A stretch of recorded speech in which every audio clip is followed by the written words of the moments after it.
असं लिहिलंय की आज म्हणलं स्वतःला जरा जाब विचारावा. आज म्हणलं स्वतःला जरा जाब विचारावा. आईसाठी आपण काय करतो आढावा घ्यावा. आपण पहाटे उठलोय आई दुपारी, असं कधी घडलंय? आपण जेवायच्या आधी आईचं ताट आपण कधी वाढलंय? बरं, तुम्ही घरी येताना विनाकारण आईसाठी काय आणता? तुम्ही घरी येताना विनाकारण आईसाठी काय आणता? बरं तुम्ही सांगा, तुमच्या स्वतःच्या आईचा फेवरेट कलर कोणता? देवा, आईला हवं ते मिळू दे अशी प्रार्थना कधी केलीये? पाहिलं का आई शेवटची कधी ऑनलाईन आलीये? तिच्या बर्थडेची पार्टी तिच्या मैत्रिणींना बोलून आपण कधी देतो? तिने केलेला पसारा कधी आपण आवरतो? तरीही बाळाला कोणी बोललं की तिचं मन येतं भरून. तरीही बाळाला कोणी बोललं ना की तिचं मन येतं भरून. आपण बोलताना मात्र विनाकारण शिव्या आईवरून.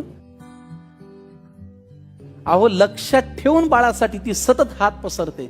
कधी दैवापुढे, देवापुढे, नशिबापुढे लक्षात ठेवून ती बाळासाठी सतत हात पसरते. फक्त स्वतःची मात्र दुपारची बीपीची गोळी विसरते.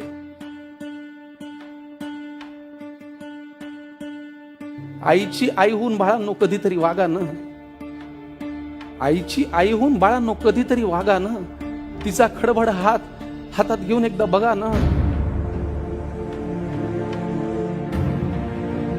कितीही कर्तृत्व गाजवा तुम्ही, झेप कमी पडते.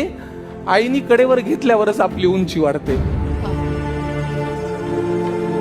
कितीही कर्तृत्व गाजवा तुम्ही, झेप कमी पडते.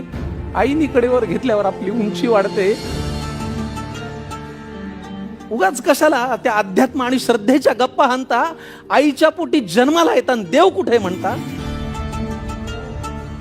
आईला सतत मुलांचा ध्यास, त्यांच्याच प्रेमाची धुंदी. बाळांनी गंमत आणली नाही तरी आई सदा आनंदी. आईला सतत मुलांचा ध्यास, त्यांच्याच प्रेमाची धुंदी. बाळांनी कधीच गंमत आणली नाही तरी आई सदा आनंदी. नको कुणाशी स्पर्धा देवा, नको कुणाचा हेवा.